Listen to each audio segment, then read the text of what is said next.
और खैबर पख्तूनख्वा से ही एक और बड़ी खबर इस वक्त मिल रही है। जानकारी के मुताबिक नॉर्थ वजीरिस्तान में एक सुसाइड हमला हुआ है, जिसमें सुरक्षा बलों के 4 जवान बुरी तरह से घायल हो गए हैं। यह हमला वजीरिस्तान के थाल ब्रिज पर हुआ है, जिस पर सुरक्षा बलों की एक गाड़ी गुजर रही थी। आत्मघाती हमलावर गाड़ी के सामने आ गया और उसने खुद को उड़ा लिया। इस घटना के बाद पूरे इलाके की नाकेबंदी कर दी गई है और सुरक्षा बलों ने सर्च ऑपरेशन भी शुरू कर दिया है। हालांकि अब तक इस सुसाइड हमले की किसी भी आतंकी संगठन ने जिम्मेदारी नहीं ली है, लेकिन शक की सुई एक बार फिर तहरीके तालिबान पाकिस्तान की ओर ही मुड़ती दिखाई दे रही है।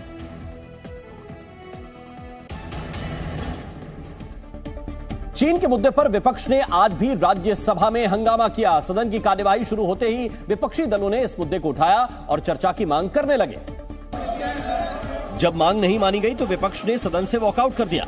इससे पहले केंद्र सरकार को घेरते हुए राज्यसभा में विपक्ष के नेता मल्लिकार्जुन खड़गे ने आरोप लगाया कि चीन हमारी जमीन पर कब्जा कर रहा है। सभापति की टोका टाकी के बीच खड़गे ने कहा कि इस मुद्दे पर चर्चा नहीं करेंगे तो और क्या चर्चा करेंगे।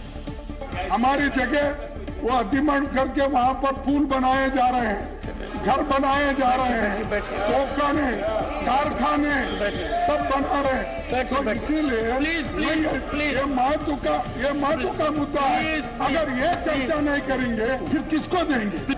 खड़गे ने कहा कि विपक्ष सदन में इस मुद्दे पर चर्चा के लिए तैयार है, लेकिन सरकार चर्चा से भाग रही है। इस दौरान राज्यसभा के चेयरमैन जगदीप धनखड़ ने कहा कि ये दुखद है कि हंगामे के कारण कई अहम मुद्दों पर चर्चा नहीं हो पा रही। राज्यसभा की कार्यवाही का बायकॉट करने के बाद कई विपक्षी दलों के सांसदों ने संसद परिसर में साझा प्रेस कॉन्फ्रेंस करके सरकार पर जोरदार हमला बोला और आरोप लगाया कि सरकार चर्चा से भाग रही है। पर अगर संपूर्ण विपक्ष सदन में उठाए उसके बाद भी 1 मिनट इस पर चर्चा न करे सरकार, तो समझ लेना चाहिए दाल में ही काला नहीं है बल्कि पूरी दाल काली। इस दौरान विपक्षी सांसदों ने कहा कि वो सेना के शौर्य पर सवाल नहीं उठा रहे हैं, लेकिन चीन के मुद्दे पर सरकार की कूटनीति फेल हो गई है। लेकिन सेना का शौर्य और डिप्लोमेटिक फेलियर एक चीज है। आपकी डिप्लोमेसी कंप्लीट फेलियर है। विपक्षी सदस्यों ने चीन के मुद्दे को जन सरोकार का मुद्दा बताया और मांग की कि इस पर नियमों को दरकिनार करके चर्चा करानी चाहिए। विपक्षी सांसदों ने आरोप लगाया कि चीन ने सीमा वाले इलाकों में पक्के निर्माण कर लिए, लेकिन सरकार चुप्पी मारकर बैठी है। विपक्षी सदस्यों ने चीन से बढ़ते कारोबार पर भी सवाल उठाए और आरोप लगाया कि इसीलिए सरकार चर्चा से बच रही है। बीजेपी के एक सांसद ने लोकसभा में ये बात कही है कि चीन घुसपैठ कर रहा है। बावजूद इसके आप चर्चा से भागते हैं, क्यों? क्योंकि आपने 12 लाख करोड़ रुपए का व्यापार 2 साल में दिया है चीन को। इस दौरान शिवसेना के उद्धव गुट की सांसद प्रियंका चतुर्वेदी ने पीएम मोदी पर भी हमला बोला।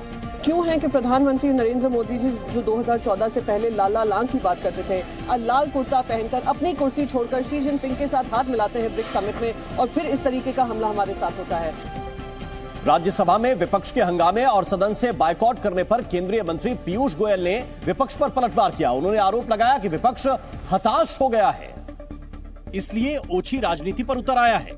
कि विपक्ष खासतौर पे कांग्रेस पार्टी बहुत निचले स्तर पर राजनीति कर रही है, यहाँ तक कि पार्लियामेंट के रूल्स और रेगुलेशंस तक का सम्मान करना छोड़ दिया है और पार्लियामेंट को फंक्शन नहीं करने दे रही है। पीयूष गोयल ने कहा कि विपक्षी सदस्य सभापति के निर्देश भी नहीं मान रहे और सदन नहीं चलने दे रहे। उन्होंने कहा कि सुरक्षा जैसे संवेदनशील मुद्दे पर राजनीति नहीं करनी चाहिए। जब कांग्रेस पार्टी और यूनाइटेड प्रोग्रेसिव अलायंस यूपीए की सरकार थी, तब ऐसे सेंसिटिव विषयों पे चर्चा नहीं की जाती थी और क्लैरिफिकेशन भी नहीं मांगा जाता। केंद्रीय मंत्री ने कहा कि संसद में रक्षा मंत्री के बयान के बाद इस मुद्दे को विराम दे देना चाहिए था, लेकिन राहुल समेत विपक्ष के नेताओं ने ऐसे बयान दिए जिससे सेना का मनोबल टूटता है।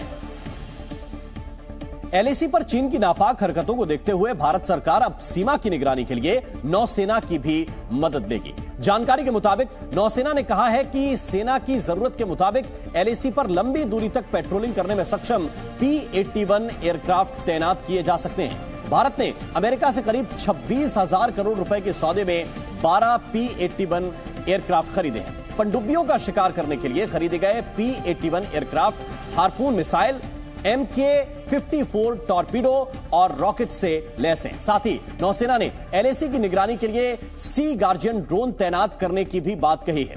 इनकी मदद से LAC पर होने वाली हर हरकत की लाइव फीड और हाई रेजोल्यूशन वाली तस्वीरें मिल सकेंगी।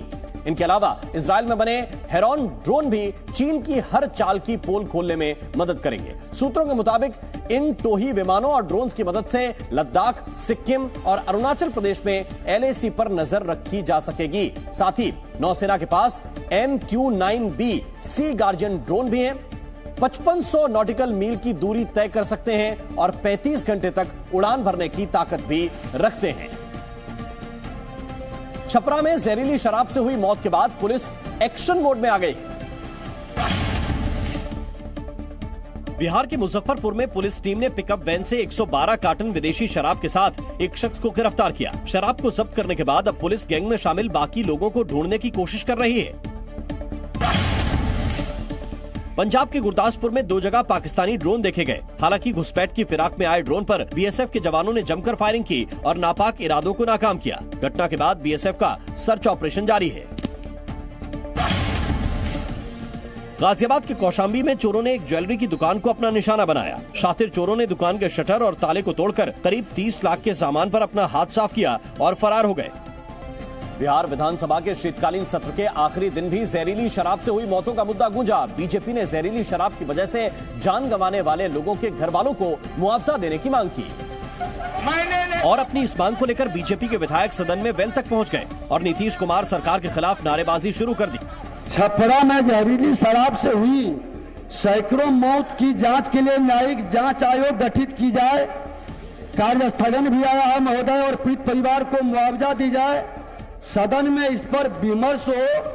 मेरा प्रस्ताव कि छपरा में मरे सैकड़ों लोगों के लिए सदन में शोक प्रकट किया जाए। सदन में हंगामे को रोकने के लिए विधानसभा अध्यक्ष ने नेता प्रतिपक्ष विजय कुमार सिन्हा को बोलने का मौका दिया। इसके बाद भी हंगामा नहीं थमा। नेता प्रतिपक्ष ने प्रश्नकाल के दौरान सरकार से मुआवजे की मांग की और जहरीली शराब से हुई मौतों की जांच के लिए जांच टीम बनाने की गुहार लगाई।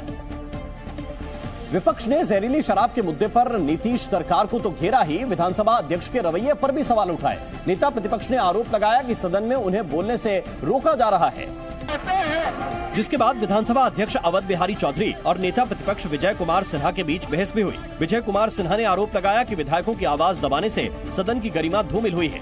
इससे आसन की गरिमा आने वाले भावी पीढ़ी कहीं न कहीं लज्जित होंगे महोदय। नेता प्रतिपक्ष आपके द्वारा जो कहा हर मिनट में 2-2 बार टोका गया महोदय। लेकिन विधानसभा अध्यक्ष ने नेता प्रतिपक्ष की बात को अनसुना करते हुए सदन की कार्यवाही आगे बढ़ा दी और सदन में उपस्थित दूसरे सदस्यों को अपनी बात रखने का समय दिया, जिसके बाद बीजेपी विधायक भड़क गए और हंगामा शुरू कर दिया। विधानसभा में ये हंगामा काफी देर तक चलता रहा।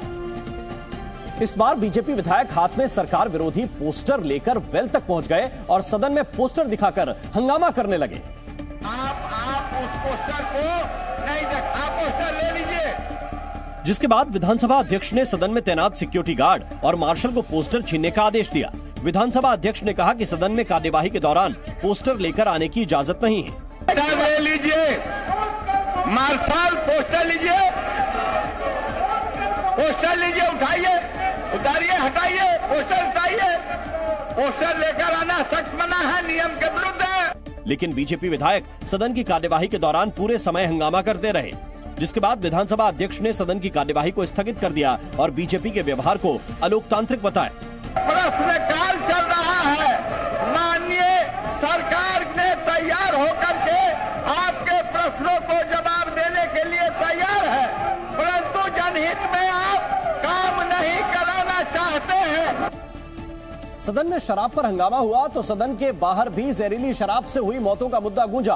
बीजेपी विधायकों ने नीतीश सरकार की शराबबंदी पॉलिसी पर सवाल खड़े किए और विधानसभा परिसर में इकट्ठा होकर प्रदर्शन किया। बीजेपी विधायकों ने प्रदर्शन के दौरान हाथ में पोस्टर ले रखे थे जिन पर सरकार विरोधी नारे लिखे हुए थे।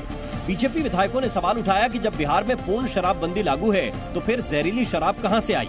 मुआवजा तो आपको देना ही पड़ेगा। एक तरफ आप कह रहे हैं कि सरकार जो है पूर्ण रूपेण बंद है, तो सरकार आया कहां से? आपकी सरकार है, आपने बताइएगा। बीजेपी विधायकों ने मांग की कि सरकार जल्द से जल्द जहरीली शराब की वजह से जान गंवाने वाले लोगों के घर वालों को मुआवजा दे।